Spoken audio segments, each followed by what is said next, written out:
30년 만이었습니다. 고등학교 졸업 후 처음으로 받은 동창회 문자였죠. 번호는 어디서 구한 건지, 주최는 누구인지 알 수 없었습니다. 그냥 얼굴이나 한번 보자는 간단한 메시지에 처음엔 읽고 지울 생각이었어요. 하지만 묘하게도 그날 이후 머릿속이 복잡해졌습니다. 정민철, 박기석, 김병준 이름이 하나둘 떠올랐죠. 그놈들 지금은 어떤 모습으로 살고 있을까? 내가 아는 그들은 여전히 철없고 웃기던 시절에 머물러 있는데 말이에요. 거실에서는 아내와 딸이 나란히 앉아 예능 프로그램을 보고 있었습니다. 딸은 대학생이 된 지 벌써 2년째였죠. 요즘은 SNS로 더 많은 것을 배우고 우리말보다 친구 말에 더 귀를 기울이는 모습이 안쓰럽기도 했어요. 아빠, 오늘 회사 어땠어요? 힘들었죠? 딸이 텔레비전에서 눈을 떼지 않고 물었습니다. 뭐 늘 그렇지. 사람들 상대하는 게 항상 쉽진 않네. 그러게요. 아빠 목소리만 들어도 피곤해 보여요.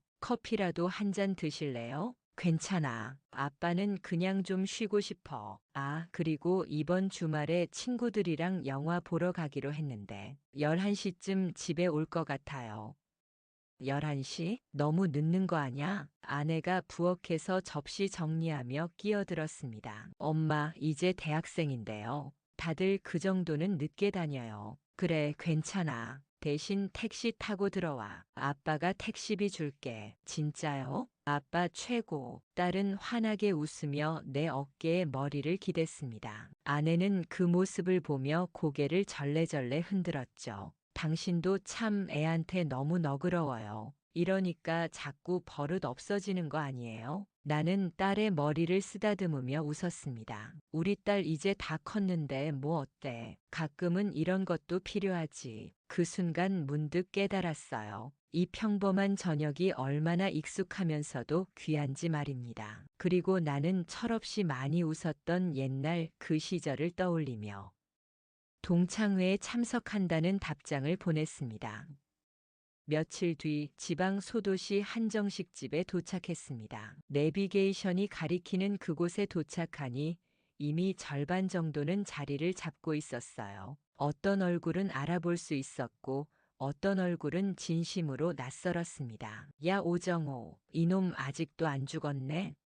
정민철이었죠. 그 녀석은 여전히 잘 웃고 잘 떠들었습니다. 나는 피식 웃으며 자리에 앉았어요. 그리고 아무렇지도 않은 척 술잔을 들었습니다. 그저 추억이나 하나 떠올리고 돌아가려던 날이었어요. 그날 정민철이 사진을 꺼내기 전까진 말입니다. 술이 오가고 서로 아이들 자랑이 시작됐습니다. 야, 우리 애 벌써 고3이야. 너는 어때? 우리 딸은 대학 붙었지. 등록금은 내 통장이 날아갔고 다들 웃음을 터뜨렸어요. 그래, 내 딸 어떻게 생겼는지 궁금한데 사진 있어? 누군가 물었습니다. 나는 자연스레 휴대폰을 꺼내 사진첩을 열었죠. 여기 지난번 생일 때 찍은 사진. 휴대폰을 건네자 테이블 주위로 돌아갔습니다. 오, 이쁘네. 아버지 닮았네. 다들 감탄사를 내뱉었어요. 정민철도 내 휴대폰을 받아 들여다봤습니다. 그의 표정이 미묘하게 변하는 것을 알아차렸죠.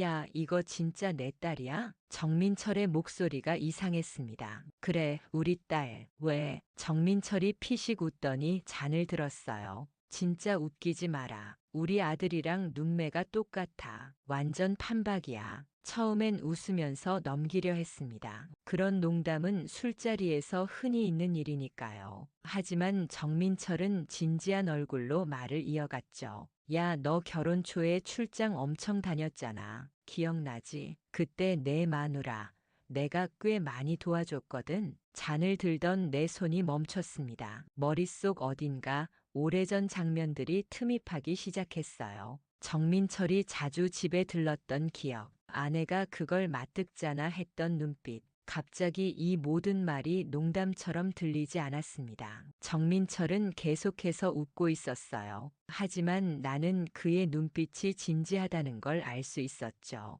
또 다른 동창인 김병준이 옆에서 끼어들었습니다. 야, 너 또 술 먹고 헛소리 하는 거 아냐? 그만해. 아니, 진짜라니까. 그때 정호 출장 많이 갔잖아. 한 달에 20일은 집을 비웠지. 이 말에 테이블 주변이 조용해졌어요. 나는 목이 메어 물 한 잔을 들이켰습니다. 출장? 뭐 그런 거야. 다들 사정이 있었지. 나는 이 대화를 가볍게 넘기려 했죠. 하지만 정민철은 멈추지 않았어요. 그때 내 마누라가 너무 외롭다고 하길래 가끔 들러서 이것저것 도와줬다니까. 야, 정민철, 그만해. 농담이 너무 지나친 것 같은데. 누군가가 말렸지만 정민철은 술 기운에 계속 말을 이었습니다. 아니, 진짜라니까. 처음엔 그냥 친구로서 도와준 거였어. 그런데 나도 모르게 그때 내 주먹이 테이블을 내리쳤어요. 술잔들이 흔들렸고 모두의 시선이 나에게 쏠렸습니다. 그만해. 내 목소리는 떨리고 있었죠. 자리엔 순간 정적이 흘렀습니다. 누군가가 정민철의 팔을 잡으며 야, 그만해라. 취했다 하고 말렸죠. 하지만 정민철은 술 기운을 빌려 말을 계속했어요. 아니, 진짜야. DNA 검사 한번 해봐. 농담 아니고 진짜 닮았어. 나는 웃으려다 웃지 못했습니다. 가슴 깊은 곳에서 서늘한 무언가가 올라오는 걸 느꼈어요. 설마, 아니겠지. 말도 안 돼. 하지만 그런 생각이 드는 것 자체가 이미 내 마음 어딘가가 흔들리고 있다는 증거였죠. 민철아, 그만하자. 목소리가 떨렸습니다. 그런데 정민철은 못 들은 척 술잔을 다시 들었어요. 내가 그냥 하는 소리 같아? 그때 내 마누라 진짜 외로워했어. 내가 얼마나 힘이 돼줬는지. 정민철의 눈빛에서 묘한 우월감이 느껴졌습니다. 갑자기 머릿속에 20년 전 기억이 선명하게 떠올랐어요. 무역회사에 취직한 지 얼마 되지 않아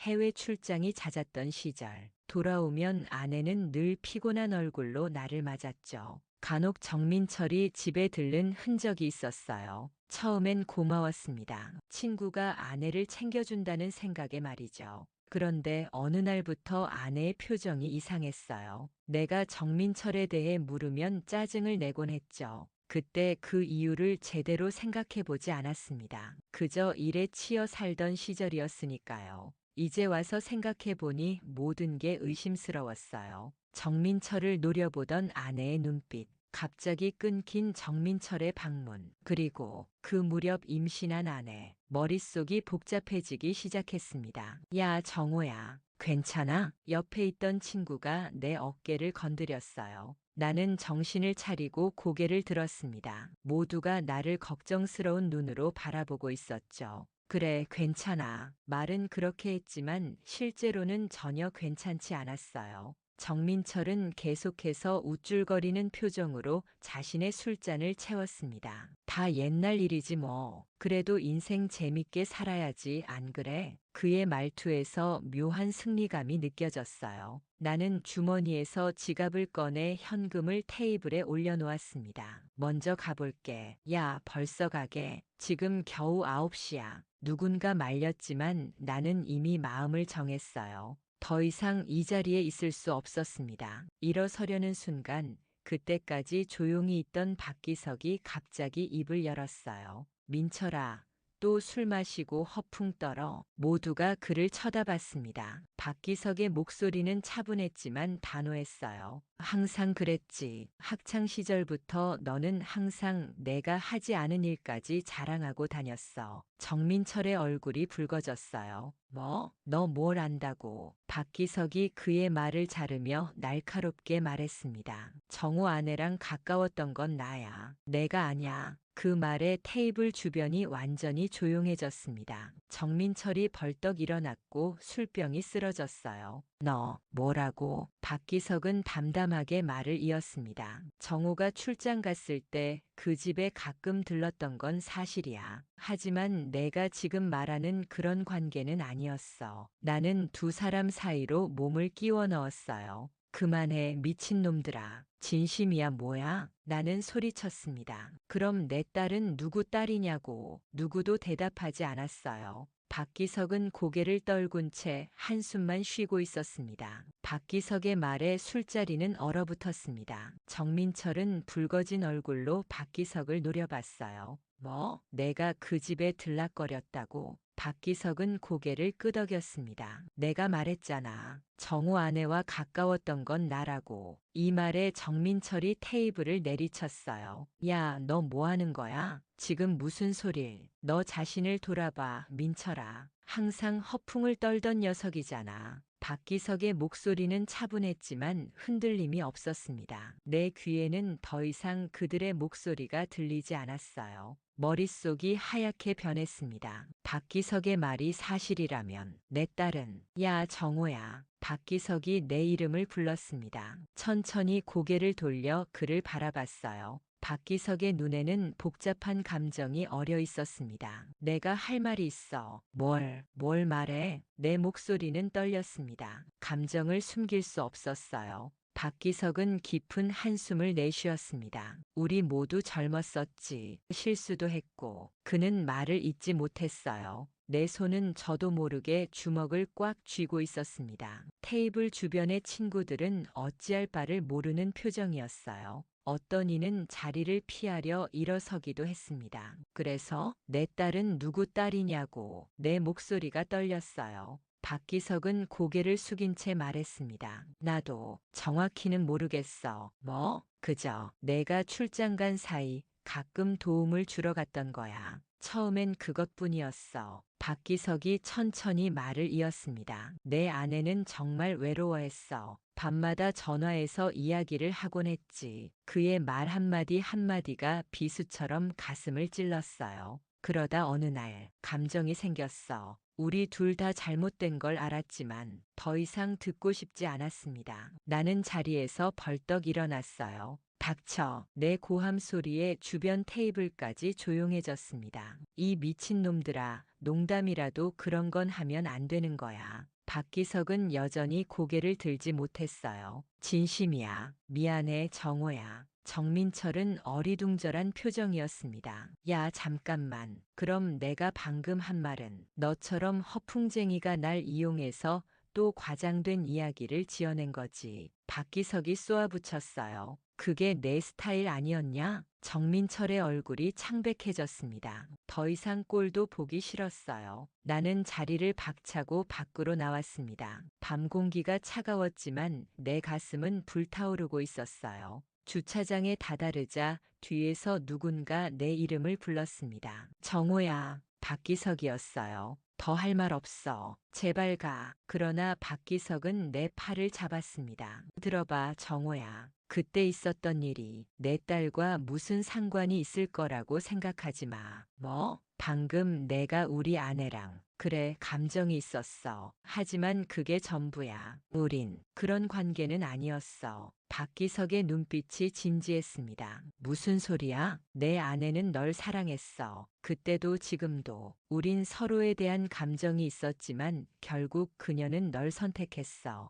혼란스러웠습니다. 머릿속이 복잡하게 얽혀갔어요. 그럼 내 딸은 내 아이가 아닌 거야? 박기석은 잠시 망설이다 대답했습니다. 아니야. 그런 일은 없었어. 그의 말이 진실인지 거짓인지 구분할 수가 없었어요. 아니면 민철이 말처럼 정민철이? 걔는 그냥 술 취해서 헛소리한 거야. 내 아내와 그 사이는 절대 아니었어. 박기석의 손이 내 어깨를 꽉 잡았습니다. 정호야, 집에 가서 아내에게 직접 물어봐. 그게 최선이야. 나는 아무 말도 할 수 없었어요. 모든 게 혼란스러웠습니다. 어떤 말이 진실이고 어떤 말이 거짓인지 알 수 없었어요. 박기석은 마지막으로 내 등을 두드렸습니다. 미안해. 이런 식으로 알게 해서. 하지만 내 딸은 내 딸이야. 그의 말을 끝으로 나는 자리를 떠났습니다. 운전대를 잡은 손이 떨렸어요. 머릿속에는 온통 의문이 가득했습니다. 내 딸은 정말 내 딸인가? 아내는 이 모든 것을 알고 있었을까? 30년 만에 만난 친구들은 왜 이런 폭탄을 내게 던졌을까?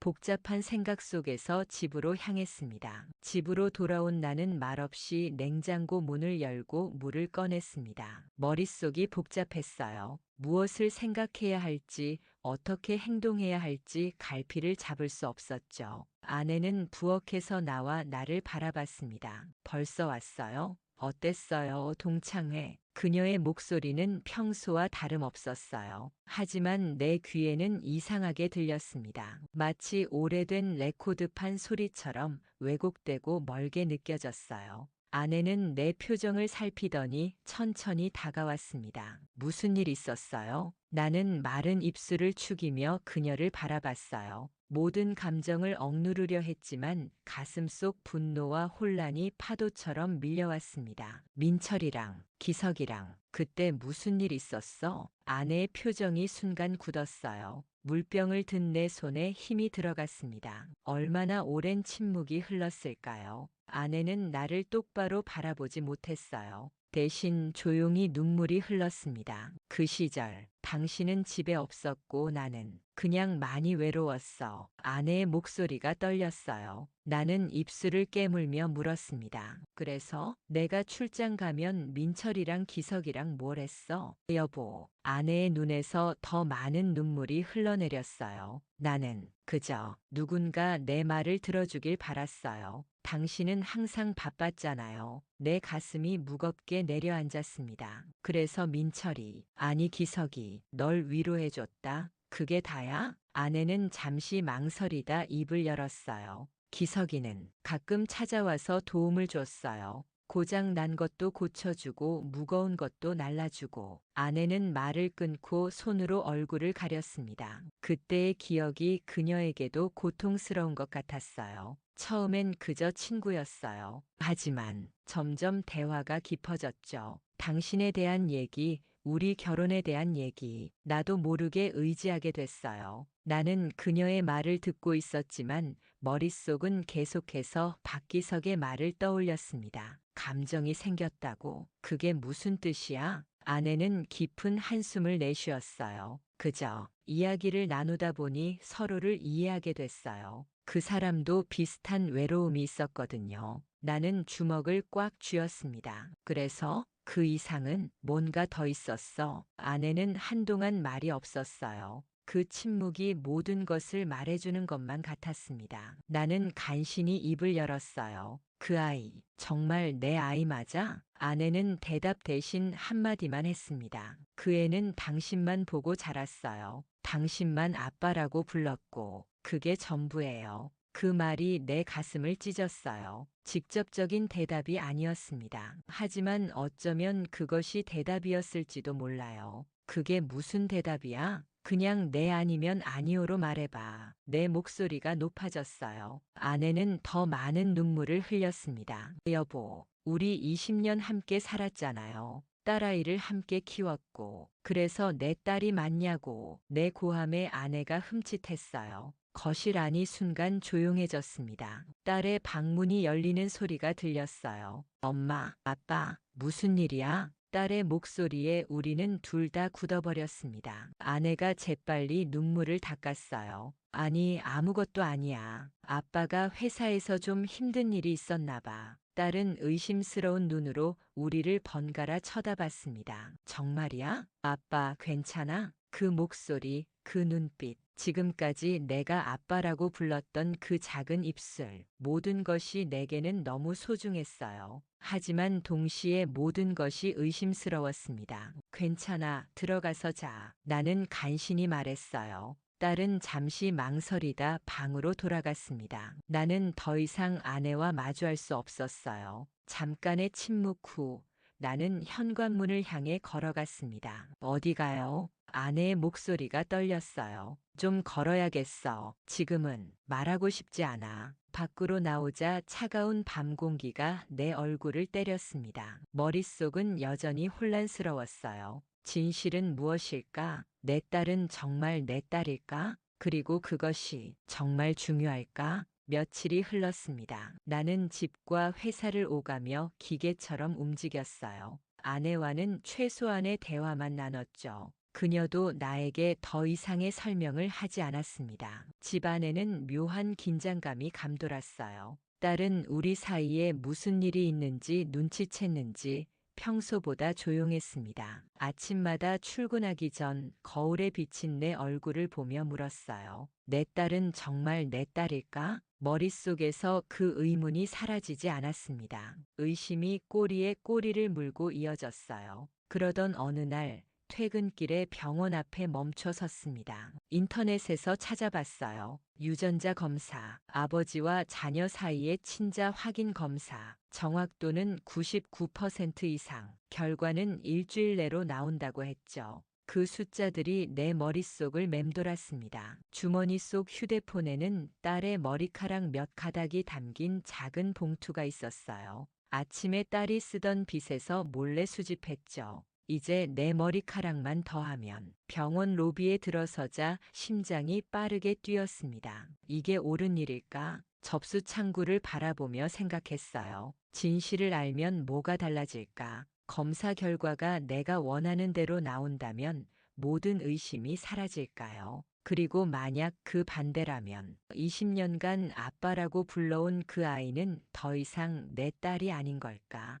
그 생각을 하는 것만으로도 가슴이 무너져 내렸습니다. 접수 창구 앞에서 서성이다 결국 돌아섰어요. 주머니 속 봉투를 꺼내 쓰레기통에 버렸습니다. 밖으로 나오자 갑자기 숨이 트이는 느낌이 들었어요. 그날 저녁 나는 평소보다 일찍 집에 돌아왔습니다. 하지만 집에는 아무도 없었어요. 아내가 남긴 메모가 있었죠. 저녁 약속 있어서 나갔어요. 딸도 친구랑 영화 보러 갔대요. 냉장고에 반찬 있어요. 빈집에 홀로 앉아 생각했습니다. 이대로 계속 의심하며 살 수 있을까? 매일 딸을 볼 때마다 정말 내 딸일까 하고 생각하며 살 수 있을까? 그건 나 자신을 서서히 갉아먹는 일이겠죠. 오랜 시간 생각하다 결론을 내렸습니다. 유전자가 중요한 게 아니었어요. 20년간 함께한 시간, 그게 전부였습니다. 휴대폰을 꺼내 딸에게 전화를 걸었어요. 두 번의 신호음 후 딸이 받았습니다. 아빠, 웬일이세요? 그냥 영화 잘 보고 있나 해서. 네, 곧 시작해요. 근데 아빠 목소리가 이상한데 무슨 일 있어요? 아니, 별일 없어. 잠시 침묵이 흘렀어요. 아빠 오늘 좀 늦는다. 근데 사랑해. 항상. 그 말에 딸은 잠시 놀란 듯 했습니다. 왜 그래, 아빠? 무슨 일 있어요? 목소리에 걱정이 묻어났어요. 아냐, 그냥 내 생각이 나서. 갑자기요? 아빠 정말 괜찮아요? 응, 괜찮아. 영화 보고 조심히 들어와. 네, 알겠어요. 나도 아빠 사랑해요. 전화를 끊고 깊은 한숨을 내쉬었습니다. 그래, 이것만으로 충분해. 딸의 목소리에서 느껴지는 따스함. 그것만으로 내게는 충분했어요. 술장을 꺼내 한 잔 따랐습니다. 창밖으로 보이는 밤하늘에는 별이 하나둘 반짝이기 시작했어요. 아내와는 어떻게 해야 할까? 그 문제는 아직 남아 있었습니다. 하지만 적어도 딸에 대해서만큼은 내 마음이 확고해졌어요. 누구의 피를 물려받았든 그 아이는 내 딸이었습니다. 그때 문자 소리가 울렸어요.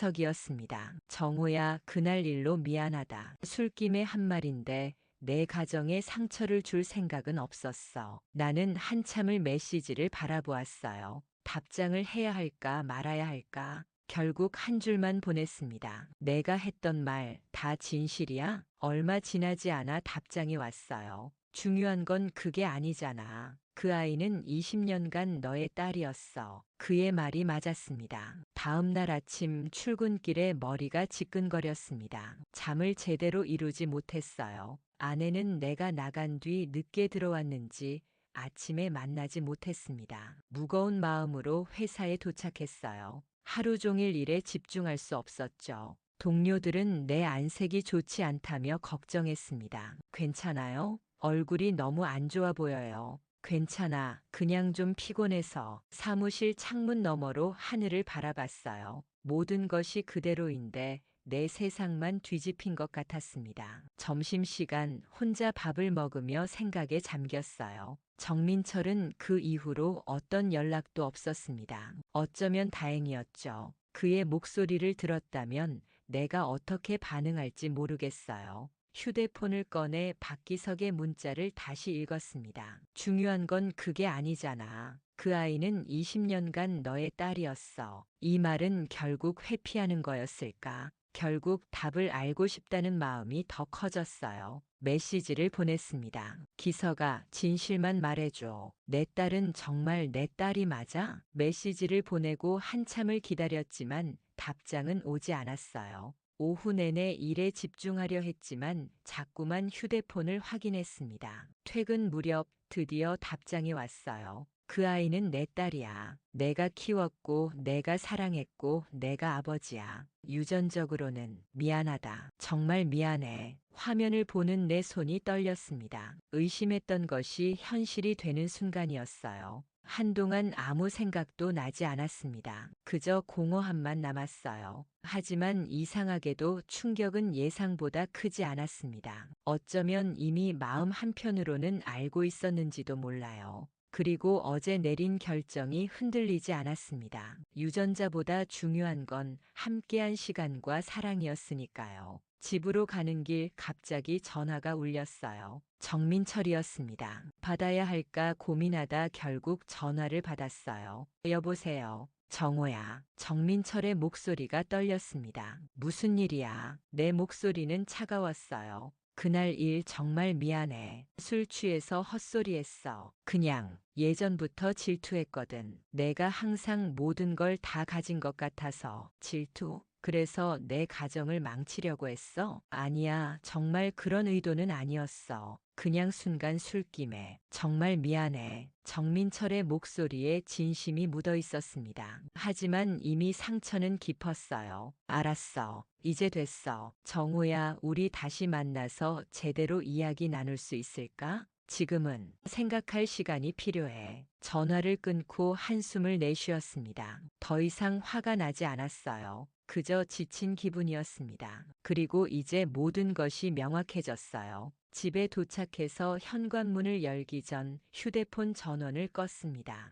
더 이상의 연락은 필요 없었어요. 집안은 조용했습니다. 아내와 딸은 아직 돌아오지 않았나 봐요. 거실 소파에 앉아 잠시 생각에 잠겼습니다. 그리고 천천히 일어나 책장 쪽으로 걸어갔어요. 오래된 앨범을 꺼냈습니다. 먼지를 털고 천천히 페이지를 넘겼어요. 6살 딸의 생일 사진, 케이크 앞에서 환하게 웃고 있는 모습, 초등학교 입학식 날 긴장한 표정으로 내 손을 꼭 잡고 있던 모습, 놀이터에서 그네를 타며 까르르 웃던 순간, 중학교 졸업식에서 상장을 들고 자랑스럽게 서 있는 모습, 한 장 한 장 넘길 때마다 가슴이 뭉클했습니다. 이 모든 순간에 내가 있었어요. 딸의 웃음소리, 울음소리, 첫 걸음마, 첫 글씨, 모든 것을 함께 했습니다. 사진 속에서 딸은 언제나 나를 바라보고 있었어요. 그 눈빛에는 무한한 신뢰와 사랑이 담겨 있었습니다. 거기엔 내 전부가 있었어요. 유전자가 뭐가 중요할까? 이렇게 함께 쌓아온 시간들.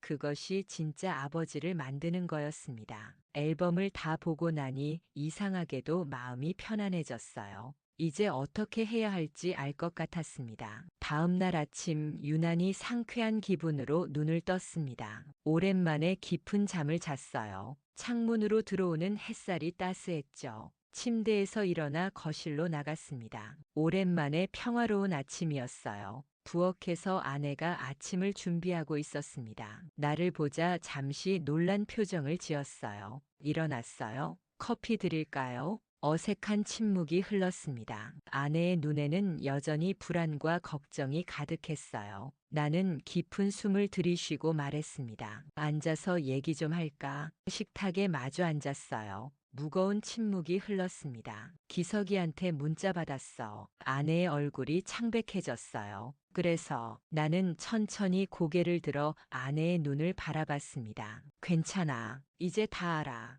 아내의 눈에서 눈물이 흘러내렸어요. 미안해. 정말 미안해요. 그때는 너무 어리고 외롭고 나는 손을 들어 그녀의 말을 막았습니다. 이제 됐어. 나도 내 몫에 책임이 있어. 내가 외로웠던 건 내 잘못이기도 해. 아내는 믿을 수 없다는 듯이 나를 쳐다봤어요. 그래도 당신이 그렇게 쉽게 용서할 일은 아니잖아요. 나는 잠시 생각에 잠겼습니다. 용서라. 그것이 쉬운 일은 아니었어요. 하지만 20년의 세월은 많은 것을 바꿔놓았죠. 쉽지 않아. 하지만 우리는 20년을 함께 살았어. 그리고 그 아이를 함께 키웠잖아. 아내의 눈물이 더 많이 흘러내렸어요. 당신은 정말 좋은 사람이에요. 그때 딸의 방에서 문이 열리는 소리가 들렸습니다. 우리는 서둘러 평소처럼 행동했어요. 아침 먹어야지. 늦겠다. 딸이 하품을 하며 부엌으로 들어왔습니다. 아침부터 무슨 대화해요? 심각해 보이던데. 나는 웃으며 딸의 머리를 쓰다듬었어요. 아니, 그냥 회사 일이야. 아, 요즘 아빠 진짜 이상해. 갑자기 사랑한다고 전화하고 아침부터 심각한 얼굴로 엄마랑 대화하고 아내가 미소를 지으며 딸에게 아침을 내왔습니다. 먹어. 학교 늦겠다. 평범한 아침 풍경이었어요. 하지만 내게는 그 어느 때보다 소중하게 느껴졌습니다. 딸은 맛있게 밥을 먹으며 이것저것 이야기했어요. 대학 생활, 친구들 얘기, 교수님 흉, 평소와 다름없는 수다였죠. 나는 그저 바라보고만 있었습니다. 아빠, 왜 그렇게 봐요? 내 얼굴에 뭐 묻었어? 나는 미소 지었어요. 아니, 그냥 우리 딸이 예뻐서. 갑자기요? 아빠 진짜 이상해졌어. 엄마, 아빠 어디 아픈 거 아니에요? 아내는 작게 웃었습니다. 아니, 그냥 아빠가 요즘 감성적인가 봐. 딸은 의심스러운 눈길로 우리를 번갈아 쳐다봤어요. 하지만 곧 평소처럼 수다를 이어갔습니다. 아, 맞다. 오늘 수업 끝나고 과제 때문에 늦을 것 같아요. 도서관에서 조별 모임 있어서. 알았어. 너무 늦지 마. 딸은 서둘러 가방을 챙겼어요. 갔다 올게요. 현관문이 닫히고 집안은 다시 조용해졌습니다. 아내와 나는 한동안 말없이 앉아 있었어요. 이제 어떻게 될까요? 우리 아내의 목소리가 작게 떨렸습니다. 나는 깊은 숨을 내쉬었어요. 모르겠어. 시간이 필요할 것 같아. 그래도 우리 딸에겐 걱정 마. 그 아이는 내 딸이야. 그건 변하지 않아. 그렇게 말하는 내 목소리는 의외로 단단했습니다. 세상에 정답이 없는 일이 있죠. 혈연이 가족을 만드는 건지, 사랑과 시간이 가족을 만드는 건지, 누구도 쉽게 단정할 수 없는 문제예요. 하지만 내 인생에서 가장 확실한 정답 하나는 이거였습니다. 그 아이는 내 딸이었어요. 앞으로의 시간이 쉽지는 않겠죠. 아내와의 관계를 다시 쌓아가는 과정은 길고 어려울 테니까요. 하지만 이제는 알았습니다. 진짜 중요한 것이 무엇인지. 그날 저녁 딸이 돌아왔을 때 나는 거실에 앉아 그녀를 기다리고 있었어요. 와, 아빠 아직 안 주무셨네요. 오늘 왜 그래요? 나는 미소 지었습니다. 그냥 우리 딸 보고 싶어서. 딸은 내 옆에 앉았어요. 아빠, 왜 요즘 그렇게 이상해요? 무슨 일 있어요? 나는 그녀의 손을 꼭 잡았습니다. 아빠는 그냥 너 닮은 사람을 어디서 봐서. 근데 말이야. 딸이 고개를 갸웃했어요. 나는 젓가락을 내려놓았습니다. 그게 아무 상관없더라. 넌 내 딸이니까. 딸은 아무 말 없이 웃었어요. 그 웃음이 내가 살아온 모든 이유였습니다.